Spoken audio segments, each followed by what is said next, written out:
नमस्कार साथियों, एमबी हिंडशिप के न्यू लेक्चर में आपका स्वागत है। ये आपका क्वेश्चन नंबर 43 है। क्वेश्चन कर रहा है calculate the righting moment of MB Hindship at an angle of heel of 10 degree in condition number 4। MB Hindship condition number 4 में फ्लोट कर रहा है। आपको पूछ रहा है जब एमबी हिंडशिप 10 डिग्री हिल रहेगा तो उस समय राइटिंग मोमेंट कितना होगा। अब इस क्वेश्चन को बताने के पहले हम थोड़ा सा थ्योरी बता देते हैं, क्योंकि यहाँ पर थ्योरी समझाना जरूरी है। और जो अभी हम थ्योरी समझा रहे हैं वह हम आपको ऑलरेडी कैप्टन सुब्रमण्यम साहेब का बुक जब पढ़ा रहे थे उस समय भी बता चुके हैं, लेकिन यहाँ भी बता देते हैं क्योंकि बहुत पुराना टाइम हो गया है। और जिनको और भी डिटेल में चाहिए आप कैप्टन सुब्रमण्यम साहब वाला जो लेक्चर है वह देख लीजिएगा। अब देखिए, इस क्वेश्चन को बनाने के पहले आपको राइटिंग लीवर और राइटिंग मोमेंट अर्थात मोमेंट ऑफ स्टैटिकल स्टेबिलिटी ये समझना होगा। आप जानते हैं जब वेसल अपराइट फ्लोट करते रहता है तो वेसल का फोर्स ऑफ बायंसी और फोर्स ऑफ ग्रेविटी दोनों एक ही वर्टिकल लाइन में रहता है, दोनों एक दूसरे के बराबर रहता है और दोनों एक दूसरे को कैंसिल आउट कर देता है। यह कंडीशन है जब वेसल एकदम अपराइट हो। जब वेसल हिल्ड हो जाता है अर्थात कोई भी एक डायरेक्शन में जब वेसल इंक्लाइंड हो जाता है तो इस समय स्थिति थोड़ा सा चेंज हो जाता है। आप जानते हैं वेसल का सेंटर ऑफ ग्रेविटी वेसल के सेंट्रल लाइन पर रहेगा, लेकिन जो इनिशियल में centre of buoyancy central line पर था यह खसक के आपको चला जाएगा जिस साइड में वेसल हील हुआ है। तो वेसल हील हुआ है स्टारबोर्ड साइड, तो सेंटर ऑफ बायंसी भी शिफ्ट होके इधर आ जाएगा। हम मान लेते हैं इसको B1। अब B1 पोजीशन से फोर्स ऑफ बायंसी वर्टिकली ऊपर की ओर लगेगा। तो आप यहां पर देख रहे हैं सेंटर ऑफ ग्रेविटी और फोर्स ऑफ बायंसी जिस वर्टिकल लाइन में लग रहा है उस लाइन के बीच में हॉरिजॉन्टल डिस्टेंस है, जिसको हम अभी रेड से मार्क कर दे रहे हैं। तो ये जो हॉरिजॉन्टल डिस्टेंस है इसी को बोला जाता है राइटिंग लीवर। क्या बोला जाता है? राइटिंग लीवर, या इसी को बोल लीजिए राइटिंग आर्म। और इसको डिनोट किया जाता है GZ से।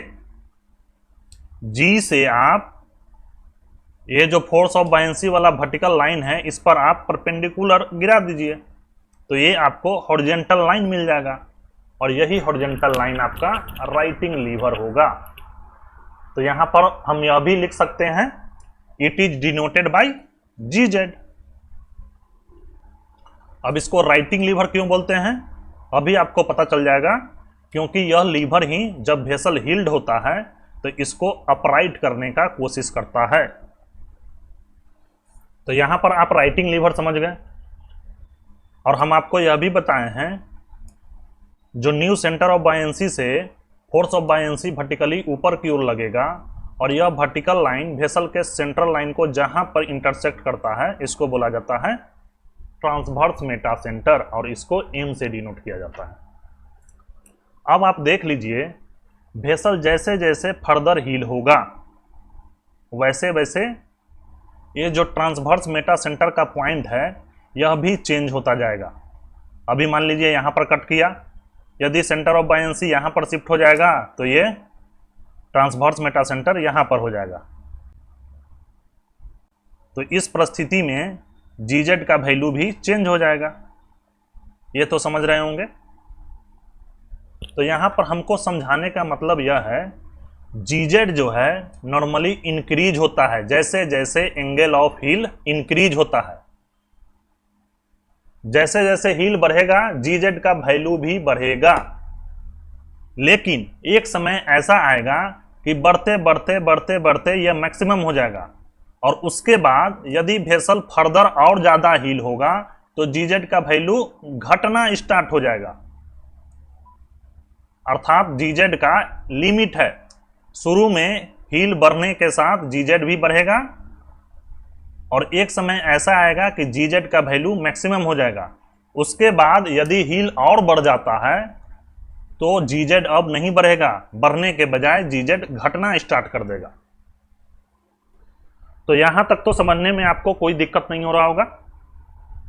अब आप आइए नेक्स्ट कॉन्सेप्ट पर। थोड़ा सा हम स्पेस बना लेते हैं, और यदि वीडियो लेक्चर आपको अच्छा लग रहा है तो एप्लीकेशन के बारे में दूसरों मित्रों को बताइए, और यदि अच्छा नहीं लग रहा है तो मत बताइएगा। अब देखिए, आप जीजेड समझ गए क्या होता है, लेकिन समझने से काम नहीं चलेगा। जीजेड का वैल्यू आपको निकालने आना भी चाहिए। जीजेड कैसे कैलकुलेट होगा, इसके लिए फॉर्मूला है जीजेड बराबर जीएम साइन थीटा। अब यह हम कैसे कैलकुलेट कर दिए, सिंपल यही वाला डायग्राम से। इस डायग्राम को इधर हम क्लियर में बना लेते हैं। आपका ये डायग्राम था,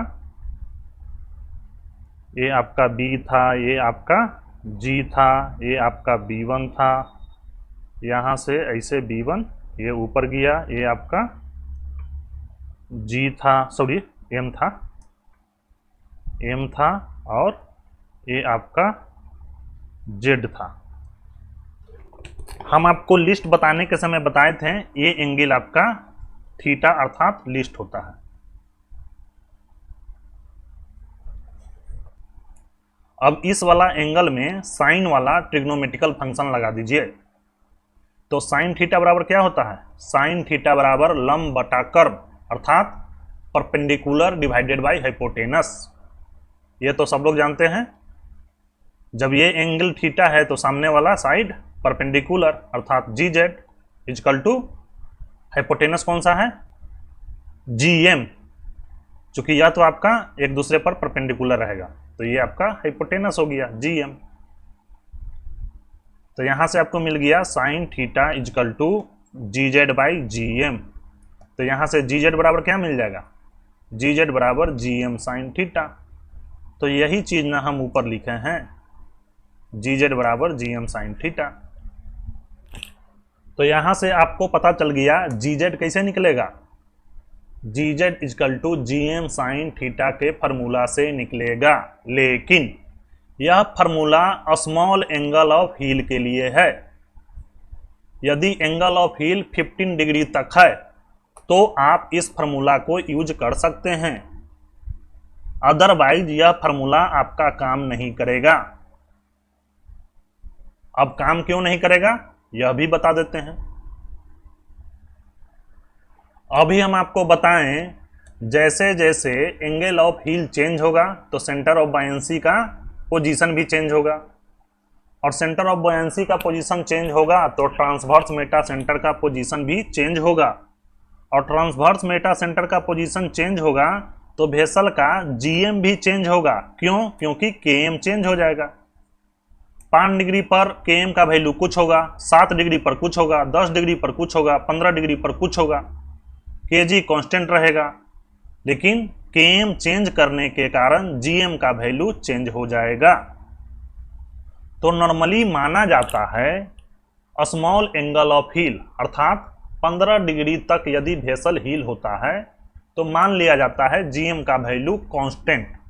एक्चुअल में कांस्टेंट नहीं रहता है, एक्चुअल में 1 डिग्री 2 डिग्री 3 डिग्री जितना छोटा एंगल भी रहेगा उसमें भी चेंज होता रहेगा, लेकिन यह चेंज काफी कम होता है, इसलिए मान लेते हैं जीएम चलो कांस्टेंट है।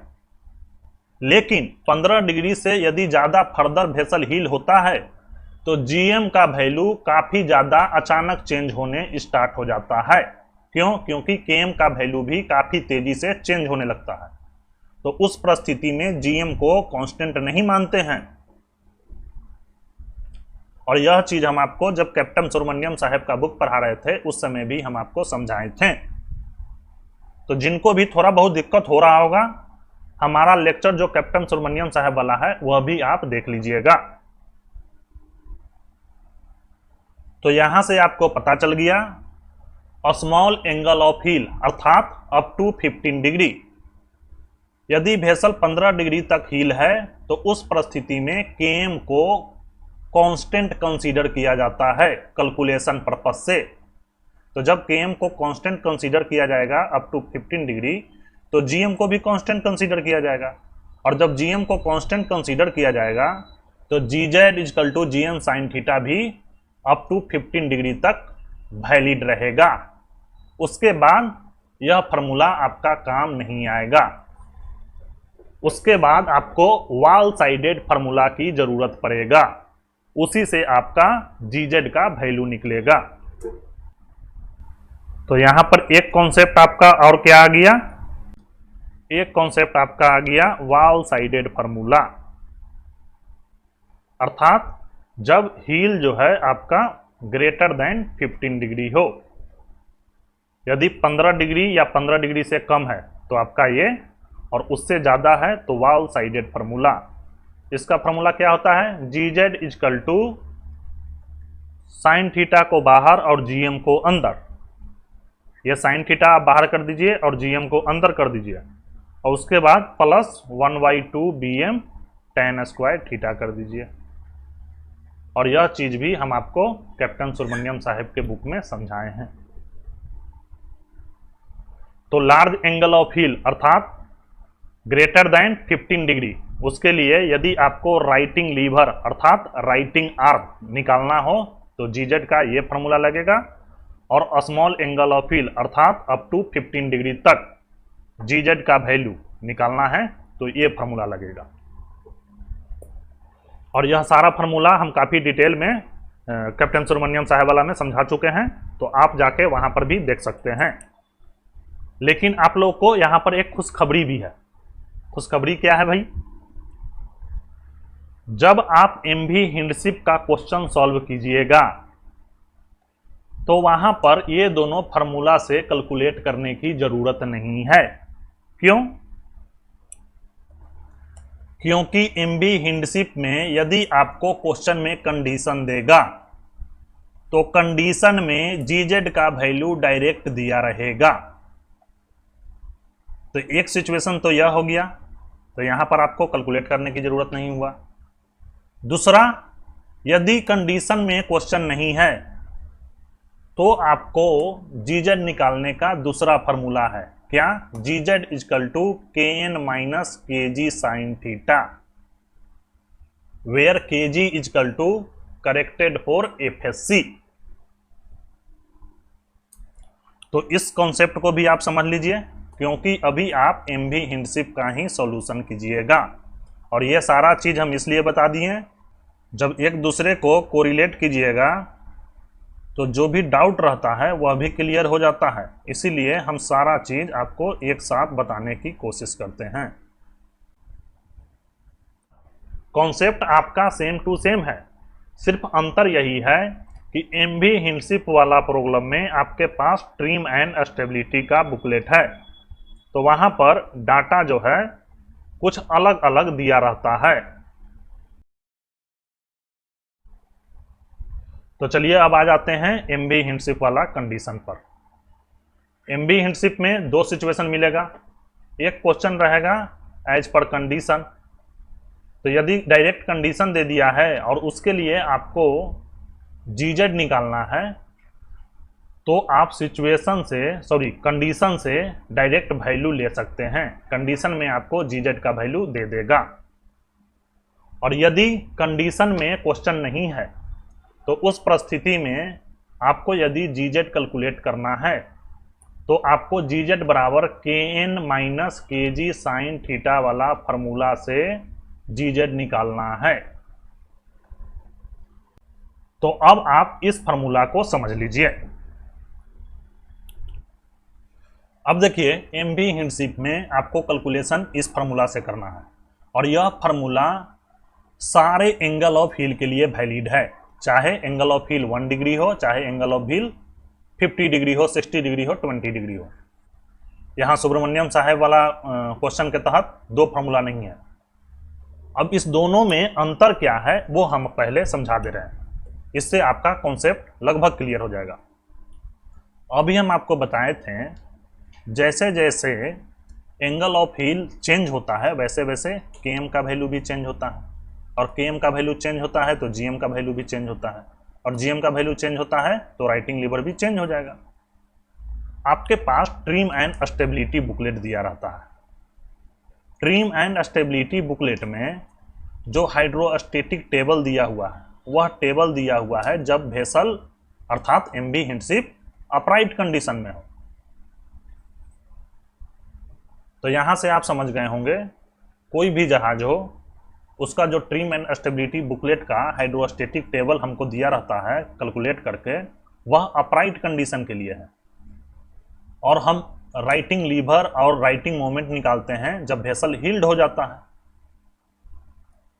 और उसके लिए यदि हम ये वाला फार्मूला यूज करें तो यहां पर हमको चाहिए Gm, और Gm के लिए चाहिए Km, और Km सिर्फ अपराइट कंडीशन में दिया रहता है। यह अलग अलग एंगल ऑफ हील के लिए Km नहीं दिया रहता है। हम आपको टेबल निकाल के भी दिखा दे रहे हैं। आप सभी लोग ट्रिम एंड स्टेबिलिटी का हाइड्रोस्टेटिक पार्टिकुलर वाला टेबल में आ जाइए। देखिए ये टेबल है, टेबल में आपको Km जो दिया हुआ है ये आपका Km है। तो यहाँ पर देख रहे हैं Km का सिर्फ एक कॉलम है, और यह है जब वेसल अपराइट हो। यहाँ पर अलग अलग एंगल ऑफ हील के लिए अलग अलग Km नहीं है। तो यहाँ पर आप समझ गए Km का वैल्यू सिर्फ अपराइट कंडीशन में दिया रहता है। तो शिपयार्ड क्या करता है, Km के जगह Kn का वैल्यू दे देता है, और यह Kn का value different different angle of heel के लिए दे देता है। तो जब different different angle of heel के लिए Kn का वैल्यू दे देता है तो इस Kn वाला फार्मूला से जब हम कैलकुलेट कर लेते हैं तो हमारा राइटिंग लीवर अर्थात GZ एकदम एग्जैक्ट आ जाता है।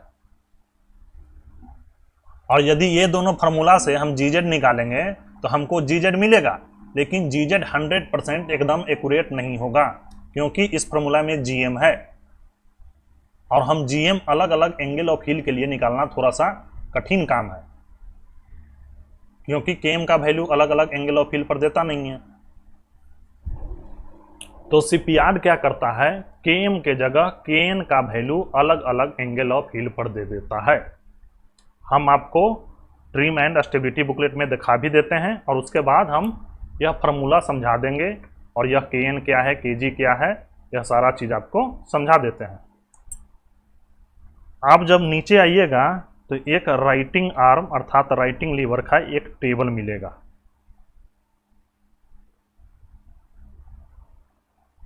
ये देखिए आपका यह टेबल आ गया। यहां पर दिया हुआ है ना cross curve of stability particular. यहां पर देखिए राइटिंग आर्म इन मीटर। अब यहां पर बहुत सारा कॉलम है, इधर देख रहे हैं डिस्प्लेसमेंट है, इधर बहुत सारा एंगल है, तो यह एंगल आपका है एंगल ऑफ हील। इधर आप देख रहे हैं कि जब एंगल ऑफ हील 30 डिग्री से ज्यादा होता है तो दो कॉलम है, कॉलम ए और कॉलम बी। तो आपको कॉलम बी यूज करना है, क्योंकि यह शिप के सुपर स्ट्रक्चर को कंसीडर करके कैलकुलेट किया गया है। आप देखिएगा 25 डिग्री से ज्यादा जहां भी वैल्यू है तो दो कॉलम है, तो इसमें आपको कॉलम बी यूज करना है। और वैल्यू कैसे मिलेगा, डिस्प्लेसमेंट के अगेंस्ट। जो डिस्प्लेसमेंट रहेगा उसके लिए आपको इंटरपोलेट करना होगा, जैसे आप नॉर्मली करते हैं। अब कुछ लोगों को यहां पर डाउट भी हो रहा होगा। डाउट कैसे हो रहा होगा, यहां पर देख रहे होंगे कि ये कह रहे होंगे writing arm in metre direct दिया है, मतलब GZ। तो बात सही है, ये राइटिंग आर्म इन मीटर है, लेकिन यह तभी है जब Kg = 0 है। अर्थात अभी हम आपको बताएं GZ बराबर क्या होगा, Kn - Kg sin theta. Kg = 0, तो ये वाला इधर का माइनस वाला पार्ट 0, तो GZ बराबर क्या हो गया, Kn। तो यहां पर देख लीजिए ये दिया हुआ है centre of gravity is assumed on base line, मतलब सेंटर ऑफ ग्रेविटी आपका एकदम समझिए कीले पर है। तो एक्चुअल में यह जो कॉलम जितना दिया हुआ है यह आपका है Kn कैलकुलेट करने के लिए। तो यहां पर आप समझ गए होंगे, यहां से आपको मिलेगा Kn का वैल्यू। यदि वेसल का डिस्प्लेसमेंट 5000 है और एंगल ऑफ हिल 5 डिग्री है तो Kn का वैल्यू 1.085 होगा। ध्यान रहे हम कह रहे हैं Kn का वैल्यू। और यहाँ पर राइटिंग आर्म इसलिए लिखा है कि यह सारा कैलकुलेशन आपका किया है जब वेसल का केजी 0 है। अब वेसल का केजी अलग अलग लोडिंग कंडीशन में अलग अलग रहेगा, तो अलग अलग कंडीशन मान के पूरा कैलकुलेट करेगा तो ट्रिम एंड स्टेबिलिटी बुकलेटे हो जाएगा 1000 पीस। अब उतना कहाँ से लेके चलिएगा। तो सिंपल है केजी इजकल टू 0 मान के कैलकुलेट कर लिया है। अब आपका लोडिंग डिस्चार्जिंग या जो भी कंडीशन हो, उस कंडीशन में जो भी आपका केजी होगा उस केजी के तहत आप फार्मूला से Kn minus KG sine theta करके निकाल लीजिएगा उस समय वेसल का राइटिंग लीवर कितना है। तो एकदम आसान सिंपल हो गया, क्योंकि आपको अलग अलग एंगल ऑफ हिल पर Kn का वैल्यू दे दिया है। यदि कह देता आप हमको बताइए वेसल का डिस्प्लेसमेंट 8000 है और एंगल ऑफ हिल 12 डिग्री है, तो Kn का वैल्यू कितना होगा। तो इंटरपोलेट कर लीजिए, 10 डिग्री के लिए ये है, 15 डिग्री के लिए ये है, तो 12 डिग्री के लिए क्या होगा इस दोनों के बीच में। और जो भी एंगल ऑफ हिल के लिए 2 कॉलम है तो कॉलम बी आपको यूज करना है। और यह चीज हम आपको जब इंट्रोडक्शन दे रहे थे ट्रिम एंड स्टेबिलिटी बुकलेट का वहां भी समझाए थे। इंट्रोडक्शन में ही सबसे पहले लिख रखा है, हम आपको वह भी दिखा देते हैं। देखिए ये क्या है, इंट्रोडक्शन में यहां पर ये जो नोट है 16 नंबर दे रखा है, राइटिंग आर्म ब्रैकेट में Kn value for column B only to be used where both A and B are given on page 21-22। जो पेज 21 और 22 पर दिया हुआ है वैल्यू, और यदि आपको ए और बी दोनों है तो आपको कॉलम बी यूज करना है। तो ये आपका पेज नंबर 21-22 है। और यहां से आप समझ गए होंगे कि शिपयार्ड हमको Kn का वैल्यू अलग अलग एंगल ऑफ हिल पर देता है और वेसल का केजी किस कंडीशन में क्या है उसके तहत यहां पर हम कैलकुलेट कर लेंगे वेसल का राइटिंग लीवर। अब थोड़ा सा इस फार्मूला को हम समझा देते हैं ताकि आप लोगों का जो भी थोड़ा बहुत डाउट होगा वह आपका क्लियर हो जाएगा।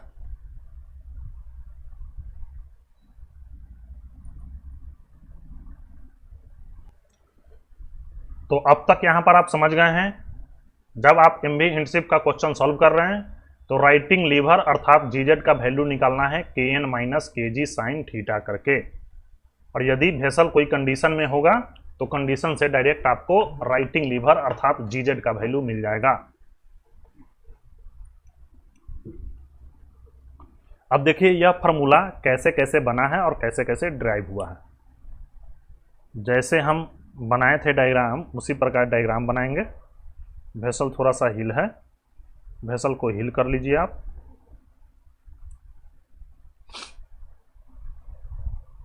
रेड से जो मार्क कर रहे हैं ये आपका सेंट्रल लाइन है। सेंट्रल लाइन पर कहीं ना कहीं सेंटर ऑफ ग्रेविटी है। इनिशियल में सेंटर ऑफ बायंसी आपका मान लेते हैं ये B1 था। अब जो है सॉरी इनिशियल वाला B रहता है, ये आपका B1 हो गया।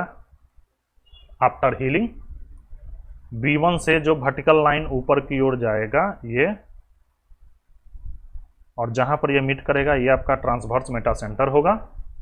ये आपका एंगल ऑफ लिस्ट अर्थात थीटा है।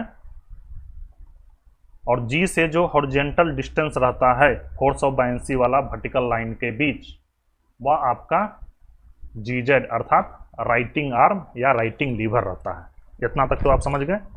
यही GZ का वैल्यू आप कैलकुलेट कर रहे हैं। अब यहां पर कैलकुलेट कर रहे हैं Kn से। अब देखिए इसी डायग्राम को थोड़ा सा हम एक्सपेंड कर देते हैं। ये आपका कील है ये, और ये जो फोर्स ऑफ बायंसी वाला लाइन है इसको भी हम फैला दे रहे हैं, मतलब एक्सटेंड कर दे रहे हैं। अब ये के से फोर्स ऑफ बायंसी वाला लाइन पर परपेंडिकुलर ड्रा कर दीजिए। इसको हम ब्लैक से मार्क कर दे रहे हैं। तो फोर्स ऑफ बायंसी के एक्सटेंडेड लाइन पर कील से जो परपेंडिकुलर ड्रा करते हैं और जिस पॉइंट पर मिलता है उसको हम नाम देते हैं एन। तो ये वाला पॉइंट आपका जहां पर ये मिला ये आपका हो गया एन, ध्यान रखिएगा। तो यही आपका है के एन। आपको निकालना है जी जेड। ये है आपका vertical line. Force of buoyancy क्या है? Vertical line. तो इसी के पैरेलल आप एक लाइन और खींच दीजिए। अभी हम इसको ग्रीन से कर देते हैं। ये पैरेलल ऐसे, और के एन वाला लाइन पर जहां मीट किया है इसको कोई नाम दे देते हैं, कुछ भी आप मान लीजिए, एक्स वाई जेड। हम इसको नाम देते हैं एक्स। आपको निकालना है जी जेड। तो यहां पर देख रहे हैं G Z is equal to N X, ये कह सकते हैं क्योंकि यह दोनों परपेंडिकुलर है और यह दोनों लाइन ये भी आपका एकदम पैरेलल है, मतलब ये भी वर्टिकल है। तो यह दोनों बराबर होगा X N is equal to G Z, चूंकि यह रेक्टेंगल बन गया। जी जेड एन एक्स एक रेक्टेंगल हो गया, तो यह रेक्टेंगल हो गया, तो G Z is equal to N X हो गया। और यही आपको निकालना है। आप लोग ज्योमेट्री में पढ़े होंगे, यदि दो पैरेलल लाइन है और यदि उसको कोई तिर्यक छेदी रेखा इंटरसेक्ट करता है, तो यदि यह एंगल थीटा तो यह भी एंगल थीटा होता है, और इसको बोलते हैं हिंदी में संगत कोण। आप लोग इंग्लिश वाला पढ़े होंगे करस्पॉन्डिंग एंगल। तो उसी प्रकार यहां पर देख रहे हैं जी एक्स एंड एम एन, ये दोनों पैरेलल लाइन है, अर्थात दो समानांतर रेखाएं हैं। इस दोनों समानांतर रेखाओं को इंटरसेक्ट कर रहा है कौन? एम के। एम के आपका इंटरसेक्ट कर रहा है, अर्थात एम के एक तिर्यक छेदी रेखा है। ये ऐसे है जी और एक्स, ये है आपका एम और एन, और एम के जो है ऐसे तिर्यक छेदी रेखा इंटरसेक्ट कर रहा है। तो जब तिर्यक छेदी रेखा इंटरसेक्ट करेगा तो हम बताएं करस्पॉन्डिंग एंगल बराबर होता है, अर्थात ये वाला एंगल और ये एंगल दोनों एक दूसरे के बराबर होगा। और अभी हम आपको बताएं ये एंगल थीटा, तो ये भी एंगल थीटा। तो यहाँ पर देख रहे हैं यह थीटा है लीस्ट, तो यहाँ पर ये वाला एंगल भी जो अभी हम ग्रीन से मार्क कर रहे हैं यह भी आपका थीटा हो जाएगा। तो यहाँ तक तो आप समझ गए। अब थोड़ा सा बोर्ड को क्लियर कर लेते हैं।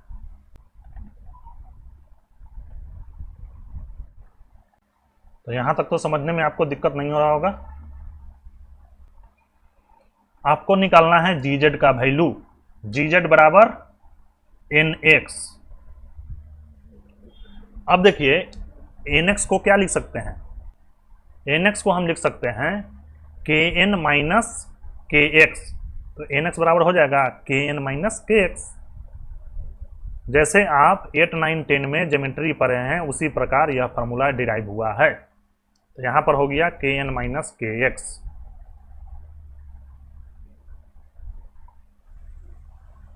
अब आप लोग ट्रायंगल जी के एक्स में आ जाइए। कौन सा? ट्रायंगल जी, ट्रायंगल के और ट्रायंगल एक्स। इसको हम रेड से बना रहे हैं। ए है जी, ये आपका है के, और इधर आपका है एक्स। ये ऐसे ये एक्स परपेंडिकुलर गिरा हुआ है, ये एंगल आपका परपेंडिकुलर है, ध्यान रखिएगा। अब यहाँ पर देख रहे हैं ट्रायंगल जी के एक्स में ये एंगल थीटा है, ये एंगल आपका परपेंडिकुलर है, तो ये आपका हाइपोटेनस हो गया। अब इस थीटा में साइन का फंक्शन लगा दीजिए। तो साइन थीटा बराबर क्या होता है? Perpendicular by hypotenuse. तो यहाँ पर परपेंडिकुलर क्या हो जाएगा? के x divided by hypotenuse. Hypotenuse क्या होगा? जी के, अर्थात के जी। तो यहां से के एक्स का वैल्यू क्या मिलेगा? के एक्स बराबर के जी साइन थीटा। अभी आप यहां पर निकाले थे जी जेड इजकल टू के एन माइनस के एक्स, और के एक्स का वैल्यू यहां से आपको मिल गया, के एक्स बराबर के जी साइन थीटा। अब यहां पर रख दीजिए, तो जी जेड बराबर क्या हो जाएगा, के एन माइनस के जी साइन थीटा। और यही फॉर्मूला ऊपर में ये लिखा हुआ है।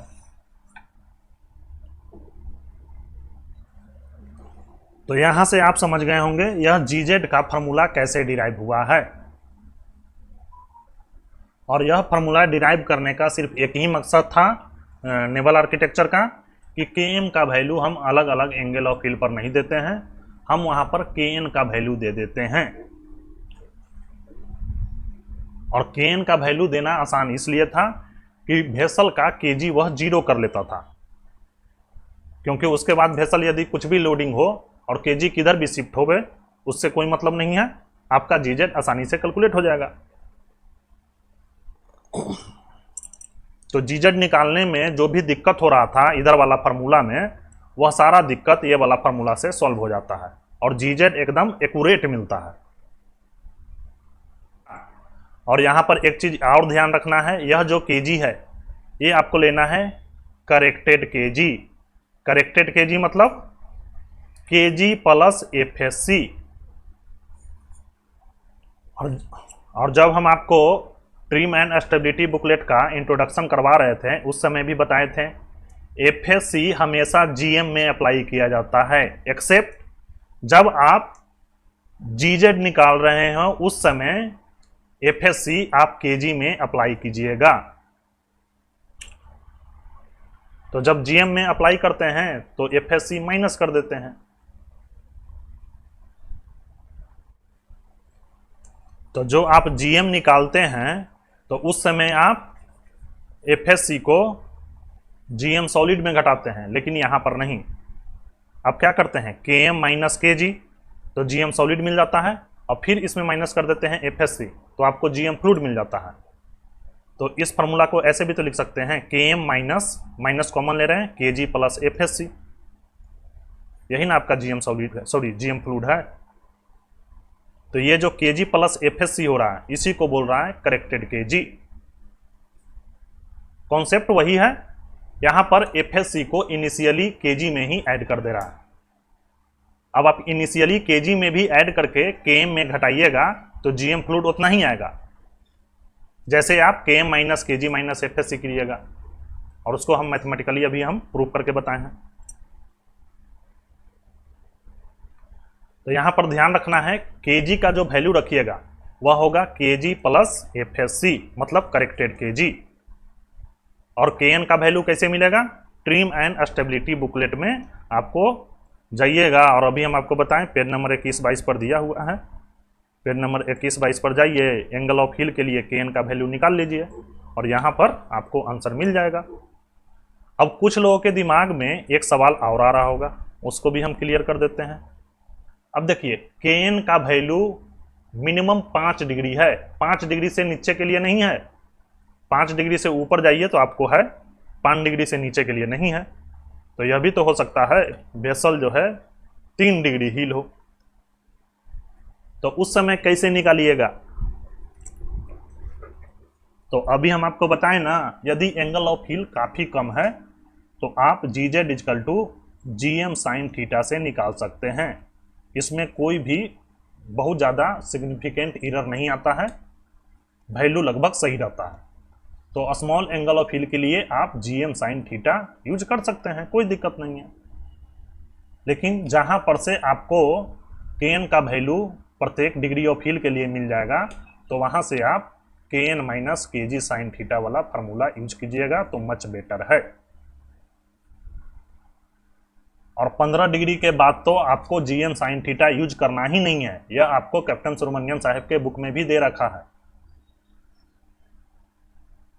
उसके बाद आपको या तो वाल साइडेड फार्मूला और या तो KN minus KG sine theta वाला फार्मूला, और इस दोनों फार्मूला में KN minus KG sine theta वाला फार्मूला ज्यादा एक्यूरेट रिजल्ट आपको देगा। तो यही फार्मूला हम लोग यूज करेंगे।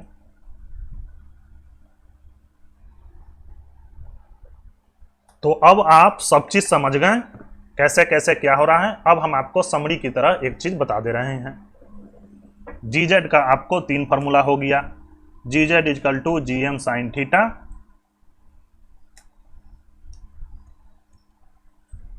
फिर हो गया G Z is equal to sine theta बाहर, ब्रैकेट के अंदर G M plus 1/2 B M tan square theta, और फिर जी एम बराबर हो गया के एन माइनस के जी साइन थीटा, वेयर के जी इजकल टू करेक्टेड के जी, मतलब के जी प्लस एफ एस सी, उस समय जो एफ एस सी लगेगा। अब इस तीनों फार्मूला में क्या अंतर है और कहां कहां अप्लाई करेंगे, समरी की तरह बता देते हैं। For a small angle of heel maximum up to 15 degree, उससे ज़्यादा नहीं। यदि 15 डिग्री से ज़्यादा हो तो फिर आप वॉल साइडेड फार्मूला का यूज कीजिए या ये वाला फार्मूला का यूज कीजिए। इस तीनों में सबसे एक्यूरेट रिजल्ट ये देगा। लेकिन दिक्कत यह है, यह फार्मूला तभी यूज कर सकते हैं जब आपके पास ट्रिम एंड स्टेबिलिटी बुकलेट हो, और एमवी हिंडशिप का ट्रिम एंड स्टेबिलिटी बुकलेट है। तो जब भी एमवी हिंडशिप का क्वेश्चन आप बनाइएगा राइटिंग लीवर और राइटिंग मोमेंट वाला, तो आपको ये वाला फार्मूला यूज करना है, और टेबल में 5 डिग्री से स्टार्ट है। तो केन का वैल्यू 5 डिग्री या उससे ज़्यादा हो तो आसानी से ये वाला फार्मूला लग जाएगा। यदि उससे कम रहेगा तो फिर आप G Z is equal to G M sine theta का सहारा लीजिएगा और निकाल लीजिएगा। तो उम्मीद करते हैं कौन सा फार्मूला कब यूज करेंगे आप आसानी से समझ गए होंगे। अब आप आइए राइटिंग मोमेंट पर, क्योंकि जब तक राइटिंग लीवर खत्म नहीं होता राइटिंग मोमेंट आपको पता ही नहीं चलता।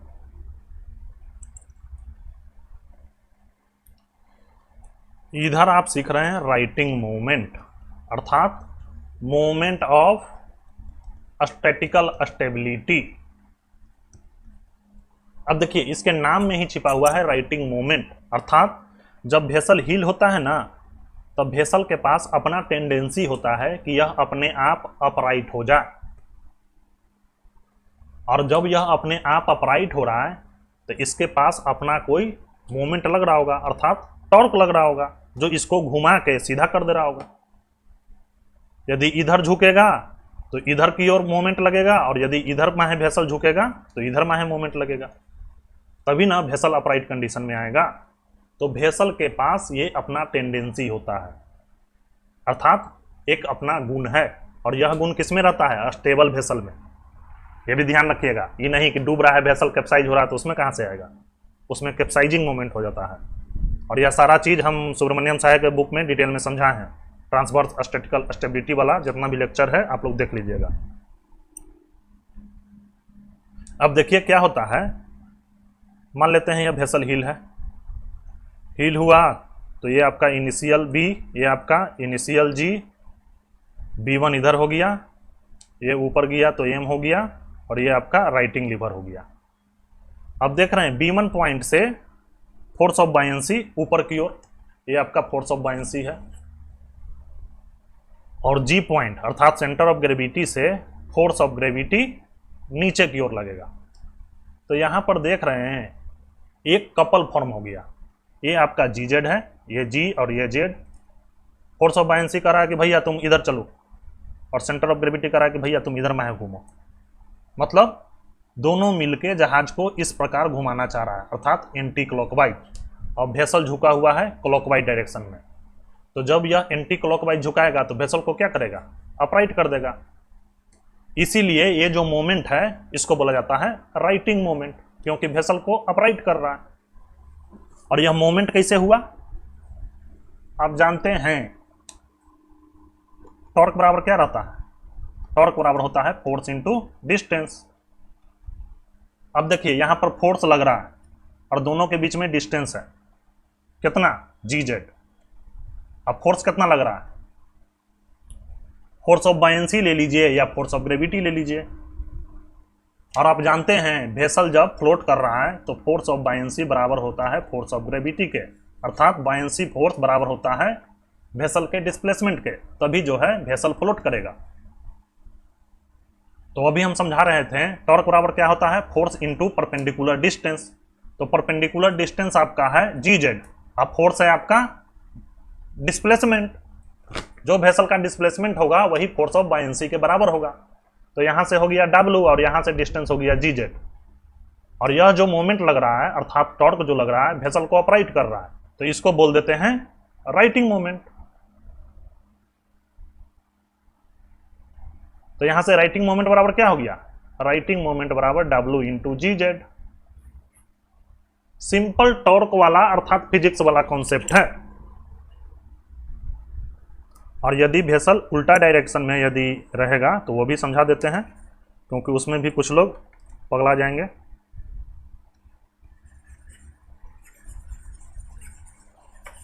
और एक दिक्कत आप लोग का यह है कि वीडियो आप लोग पूरा अच्छा से देखते नहीं है, कमेंट के बौछार कर देते हैं।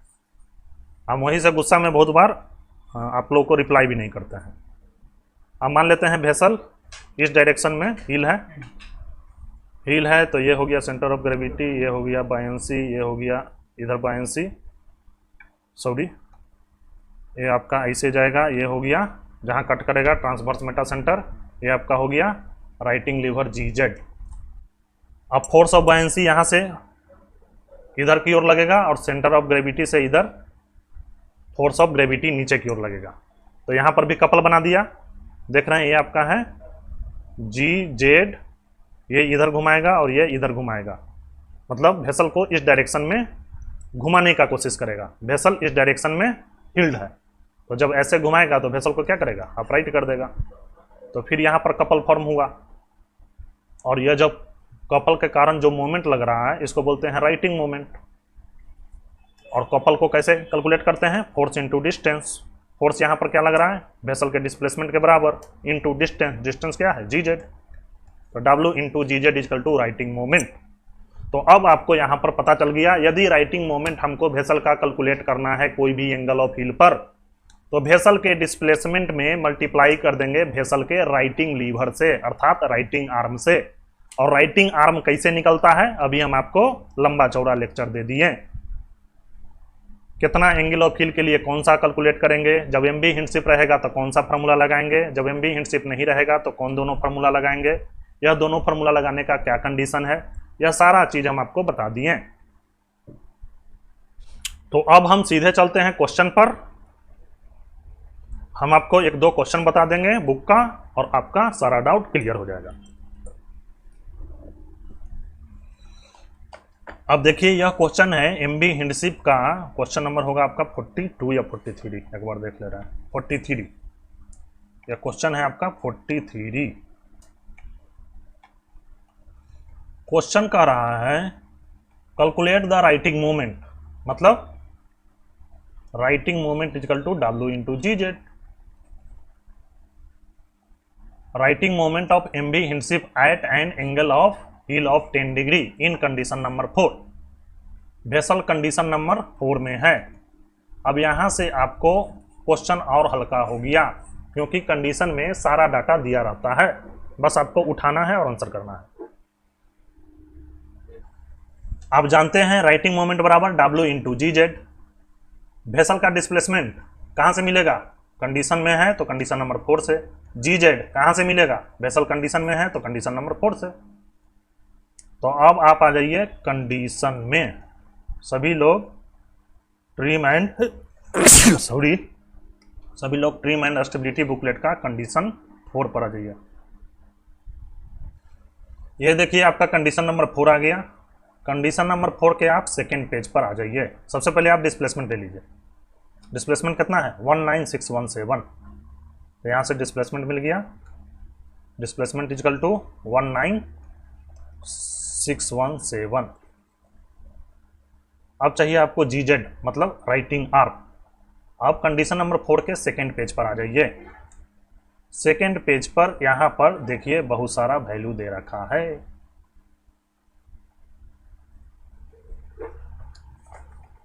देख रहे हैं इधर थीटा का वैल्यू है, मतलब एंगल ऑफ हिल,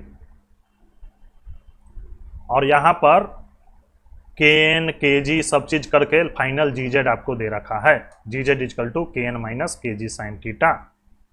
तो जब क्वेश्चन में कंडीशन देगा तो जी जेड निकालने के लिए के एन माइनस के जी साइन थीटा करने की जरूरत नहीं है, डायरेक्ट टेबल में आइए। वेसल का एंगल ऑफ हील कितना है, क्वेश्चन में दे रखा है 10 डिग्री, 10 डिग्री पर चले आइए। 10 डिग्री में ये वाला जी जेड आपका है। तो यहाँ से पता चल गया जब एम बी हिंडशिप कंडीशन नंबर 4 में फ्लोट करे और एंगल ऑफ हील 10 डिग्री हो तो जी जेड का वैल्यू होगा 0.262।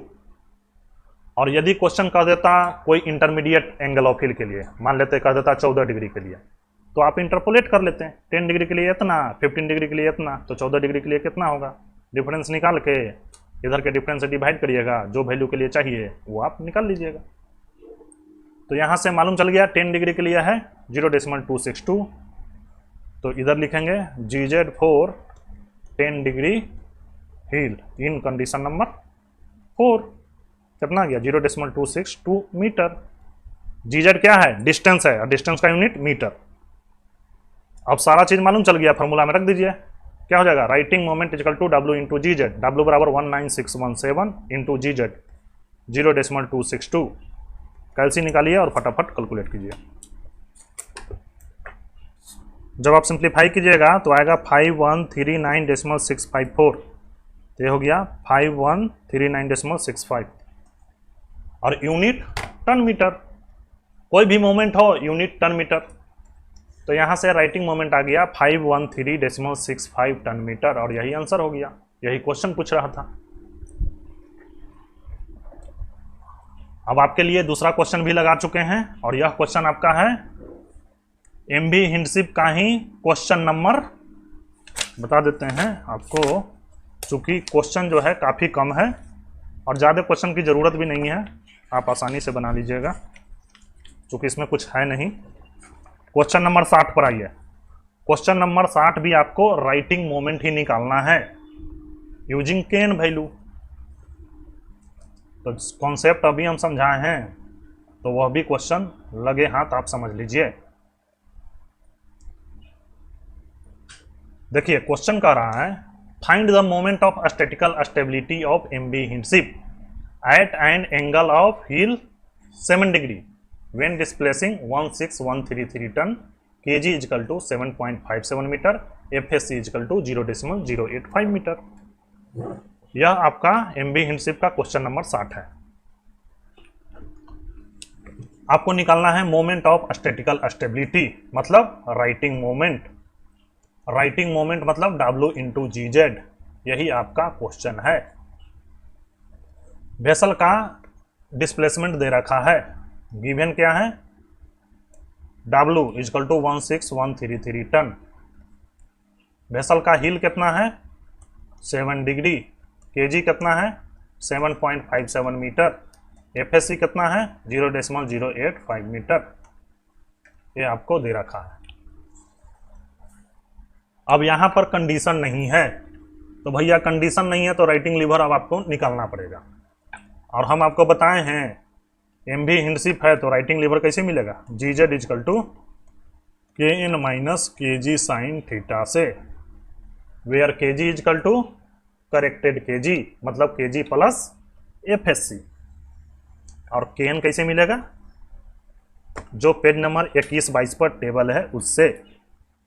अब आ जाइए ट्रिम एंड स्टेबिलिटी बुकलेट के पेज नंबर 21-22 पर।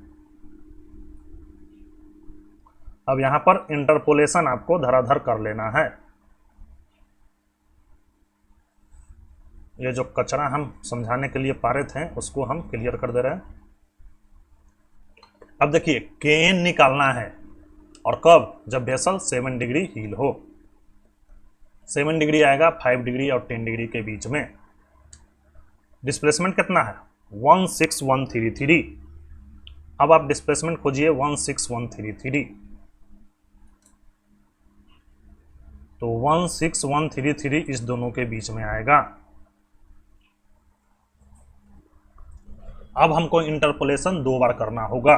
कैसे कैसे, पहले एक बार डिस्प्लेसमेंट के लिए और एक बार एंगल ऑफ हील के लिए। पहले हम 16133 डिस्प्लेसमेंट के लिए कर ले रहे हैं। पहले 5 डिग्री पर निकाल ले रहे हैं। इधर है आपका डिस्प्लेसमेंट में अंतर 500, इधर kn के वैल्यू में कितना अंतर है निकाल लीजिए, 0.760 माइनस 0.757, ये हो गया 0.003। आप देख रहे हैं जब डिस्प्लेसमेंट चेंज हो रहा है 500 से तो kn का वैल्यू चेंज हो रहा है 0.003 से। जब डिस्प्लेसमेंट 1 से चेंज होगा तो kn का वैल्यू कितना से चेंज होगा, 0.003 डिवाइडेड बाई 500। हमको निकालना है 16133 का, 16000 का मालूम है। तो जब 133 का चेंज होगा तो कितना का चेंज होगा, क्योंकि डिफरेंस ले रहे हैं हम 16000, तो दोनों के बीच में डिफरेंस 133 का। तो 0.003 डिवाइडेड बाई 500 इंटू 133, इसको सिंप्लीफाई कर लीजिए। तो जब आप सिंप्लीफाई कीजिएगा तो आएगा 7.98 इंटू 10⁻⁻4, मतलब 0.000798। डेसिमल के 3 प्लेस तक राउंड ऑफ तो 0.001। अतः 133 टन डिस्प्लेसमेंट चेंज होगा तो kn का वैल्यू 0.001 से चेंज हो जाएगा। आप देख रहे हैं जैसे जैसे डिस्प्लेसमेंट इंक्रीज हो रहा है वैसे वैसे kn का वैल्यू घट रहा है।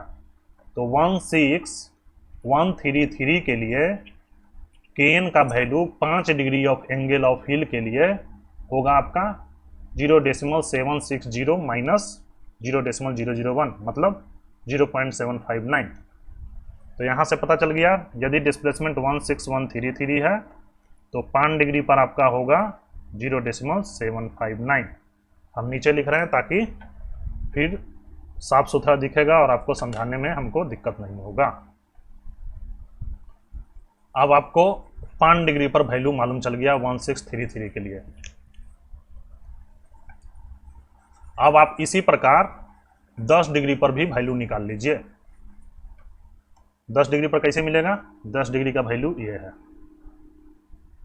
आप देख रहे हैं 16000 के लिए भी 1.5, 16500 के लिए भी 1.5, तो 16133 के लिए भी kn का वैल्यू 1.5।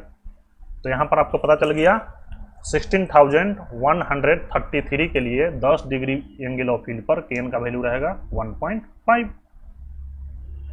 और यदि यहाँ वैल्यू चेंज होते रहता तो फिर से इंटरपोलेट करना पड़ता, कांस्टेंट है तो कांस्टेंट हो गया। अब आप यहाँ पर देख रहे हैं डिस्प्लेसमेंट यदि इतना है तो 5 डिग्री के लिए इतना होगा, 10 डिग्री के लिए इतना होगा। तो 5 डिग्री के लिए आपको मालूम है 0.759 और 10 डिग्री के लिए आपको मालूम है 1.5।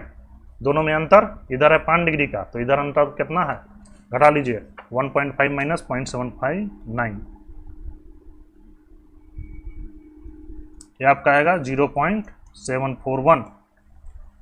तो यदि अंतर 1 डिग्री ऑफ हिल का रहेगा तो कितना से चेंज होगा kn का वैल्यू, 0.741 डिवाइडेड बाई 5 डिग्री। हमको निकालना है 7 डिग्री के लिए वैल्यू, हमको मालूम है 5 डिग्री के लिए, तो 7 और 5 में अंतर कितना, 2 डिग्री के लिए। तो जब 2 डिग्री से हिल चेंज होगा तो kn का वैल्यू कितना से चेंज होगा, एक वाला में जो वैल्यू आया है उसमें 2 से मल्टीप्लाई कर देंगे। तो मल्टीप्लाई कर दीजिए, 0.741 इंटू 2 डिवाइडेड बाई 5, आपका आएगा 0.2964। आप देख रहे हैं जैसे जैसे वैल्यू बढ़ रहा है वैसे वैसे राइटिंग लीवर अर्थात राइटिंग आर्म का वैल्यू भी बढ़ रहा है, 0.759 से 1.5 गया।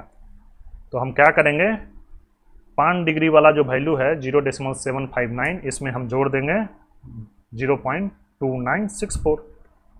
तो आप जोड़ दीजिए, तो आप जोड़िएगा तो वैल्यू आएगा 1.0554 डेसिमल के 3 प्लेस तक। तो यहाँ से जीजेड का वैल्यू मिल गया 1.055। तो हमको यहाँ से पता चल गया यदि वेसल का डिस्प्लेसमेंट 16133 टन हो और एंगल ऑफ हिल 7 डिग्री हो तो जीजेड का वैल्यू होगा 1.055 मीटर। अब यही जीजेड का वैल्यू यहाँ पर रखा जाएगा, सॉरी kn का वैल्यू। यहाँ पर ये जीजेड नहीं है, ये है केएन का वैल्यू, हम केएन यहाँ पर निकाले हैं। तो यहाँ से आपको पता चल गया यदि वेसल का डिस्प्लेसमेंट 16133 टन हो और एंगल ऑफ हिल 7 डिग्री हो तो केएन का वैल्यू 1.055 होगा। तो यहाँ पर हम लिख देंगे KN for 16133 ton at the rate 7 degree heel is equal to कितना आ गया 1.055 मीटर। अब आप फार्मूला में सारा वैल्यू रखते जाइए। जी जेड इजकल टू के एन माइनस के जी साइन थीटा। के एन कितना है 1.055 माइनस के जी मतलब करेक्टेड के जी मतलब के जी प्लस एफ एस सी। के जी कितना है 7.57 plus 0.085 into sine theta. Theta मतलब एंगल ऑफ हिल, तो ये हो जाएगा साइन 7 क्योंकि एंगल ऑफ हिल है 7 डिग्री, तो साइन 7 डिग्री। इसको आप सिंप्लीफाई कीजिए, ये हो गया 1.055 माइनस 7.57 और प्लस 0.085, ये हो जाएगा आपका 5 की 5 और 8 7 15, 15 के 5 बाकी हाथ में 1 और 5 एक 6, 7.655। इधर लिख दीजिए 7.655 साइन 7 डिग्री। इसको आप फर्दर सिंप्लीफाई कर लीजिए, कैलसी का इस्तेमाल कीजिए। तो जब आप सिंप्लीफाई कीजिएगा तो ये आएगा 0.122 मीटर। यहाँ से आपको मिल गया जी जेड का value, G Z is equal to हो गया 0.122 मीटर। आपको पूछा था मोमेंट ऑफ स्टैटिकल स्टेबिलिटी मतलब राइटिंग मोमेंट बराबर W इंटू जी जेड। तो राइटिंग मोमेंट बराबर क्या होता है डिस्प्लेसमेंट इनटू वेसल का righting lever at angle of heel 7 degree. तो W कितना है क्वेश्चन में दे रखा था 16133 इंटू राइटिंग लीवर कितना आया 0.122। अब इसको मल्टीप्लाई कर दीजिए, जब मल्टीप्लाई कीजिएगा तो ये आएगा 1968.226, डेसिमल के बाद 2 प्लस 0.23, तो राइटिंग मोमेंट हो गया इतना टन मीटर।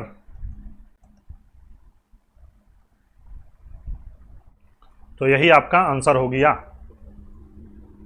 तो उम्मीद करते हैं यह क्वेश्चन भी आप काफ़ी अच्छा से समझ गए होंगे। तो यदि वीडियो लेक्चर पसंद आ रहा है तो एप्लीकेशन के बारे में दूसरों मित्रों को बताइए। हम मिलते हैं नेक्स्ट लेक्चर में, तब तक के लिए धन्यवाद।